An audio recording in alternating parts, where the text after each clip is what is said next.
anggota legislatif Provinsi Papua ke KPU Provinsi Papua yang kami laksanakan pada hari ini, Kamis tanggal 11 Mei 2023. Dan sesuai dengan kuota kursi DPR Provinsi Papua 45 orang yang terbagi dalam 7 dapil, maka kami telah mendaftarkan mulai dari dapil 1 hingga dapil 7 untuk 45 calon anggota DPR Provinsi Papua. Dan kami bersyukur ketika kami mendaftar dan pengecekan dokumen dan pemberkasan, kami bersyukur karena dari dapil 1 hingga dapil 7 PDI Perjuangan Provinsi Papua secara khusus para caleg yang ada dapat dengan maksimal dapat melengkapi semua dokumen-dokumen dan persyaratan yang ada, sehingga telah diterima oleh KPU Provinsi Papua, disaksikan oleh Bawaslu, dan selanjutnya kami akan mengikuti tahapan yang ditentukan oleh KPU dalam verifikasi dokumen dan berkas yang ada.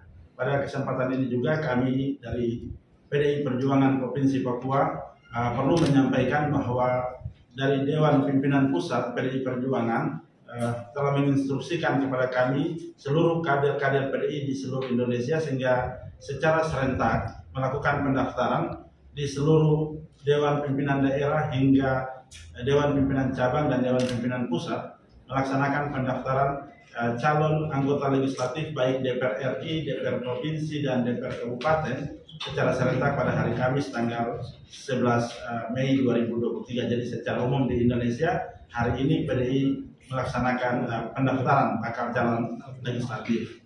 Bagian yang ketiga pada kesempatan ini dengan pendaftaran caleg yang telah kami lakukan, kami terus memaksimalkan seluruh para kader-kader kami di baik di Dewan Pimpinan Cabang maupun Dewan Pimpinan Daerah, untuk setiap caleg yang kita rekrut untuk menguatkan mereka para kader ini untuk harus komitmen bahwa PDI Perjuangan akan menjadi partai pemenang yang terus mempertahankan hat-trick yang ketiga kali dalam baik pemilihan legislatif di 14 Februari 2024. Dan yang terakhir pada kesempatan ini juga kami dari DPD PDI Perjuangan Provinsi Papua menyampaikan turut berduka cita, berbelasungkawa bagi keluarga besar KPU Provinsi Papua, secara khusus di Kabupaten Biak Numfor, karena beberapa hari kemarin Ketua KPU Kabupaten Biak Numfor telah meninggal dunia, sehingga kami dari Dewan Pimpinan Daerah PDI Perjuangan Provinsi Papua juga turut menyampaikan turut berduka cita dan berbelasungkawa.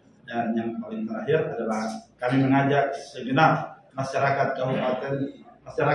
Provinsi Papua dan seluruh kabupaten kota yang ada di 8 kabupaten dan 1 kota di Provinsi Papua untuk bersama-sama memantau kerja-kerja partai politik maupun komisi pemilihan umum, sehingga mengajak masyarakat yang lain yang belum terdaftar dalam daftar calon pemilih, mari supaya dapat mendaftarkan diri. Dengan demikian kita semua memberikan hak suara kita dalam tugas tanggung jawab dalam mensukseskan pemilihan umum legislatif pada 14 Februari 2023. Ini yang dapat saya sampaikan selaku Ketua DPD PDI Perjuangan Provinsi Papua.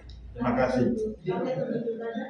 Ya, yang pastinya sesuai dengan rapat pleno dan kerja-kerja kami dari DPD hingga DPC, target kami adalah kami harus menjadi pemenang di Provinsi Papua dan harus memegang palu Ketua DPR Provinsi Papua 2024 pada 14 pemilihan 14 April harus dimenangkan oleh PDI Perjuangan. Begitu pula juga dengan 8 kabupaten dan 1 kota. Kami berkomitmen untuk merebut dan memerahkan Provinsi Papua, yaitu 8 kabupaten dan 1 kota, dan Provinsi Papua harus dipimpin oleh kader PDI Perjuangan sebagai Ketua DPR.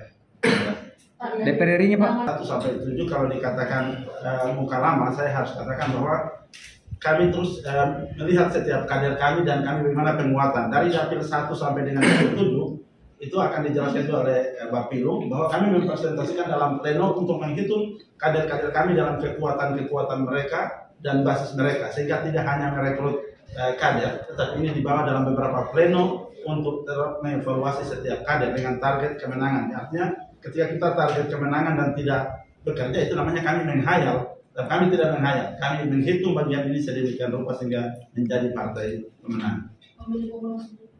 Ya, untuk pemilih pemula baik di tingkat DPC di kabupaten dan kota hingga di provinsi. Kami pun mempersiapkan beberapa kader kami yang milenial dalam merangkul kaum milenial secara khusus pemilih-pemilih pemula untuk ada bersama-sama dengan kami. Ini Pak, ini kan ada perubahan PKPU 10 yang pasal 8 itu Pak. Di saat diberikan partai-partai sudah Papua yang pastinya saya harus katakan bahwa PDI Perjuangan ini proses pengkaderan ini berjalan, sehingga setiap kader yang ada kita sudah mengarahkan untuk berpikir yang pertama adalah untuk memenangkan PDI Perjuangan, sehingga bukan berpikir individu, tapi bagaimana PDI Perjuangan dimenangkan baik di tingkat legislatif kabupaten maupun di tingkat provinsi. Sehingga ini pun dalam beberapa pertemuan dan agenda-agenda kerja kami telah melakukan konsolidasi bagian ini. Ini kan soal 30% keterwakilan perempuan itu. Kalau untuk keterwakilan 30% perempuan, saya harus katakan bahwa ada beberapa dapil di PDI Perjuangan baik di DPC, di tingkat kabupaten legislatif DPRD hingga di provinsi. Ada satu dapil yang sampai 50% keterwakilan perempuan, dan rata-rata di seluruh kabupaten kota hingga provinsi kami melebihi dari 30%. Ada yang 33, 35, 40, yang tertinggi adalah 50% keterwakilan perempuan dalam pencalonan.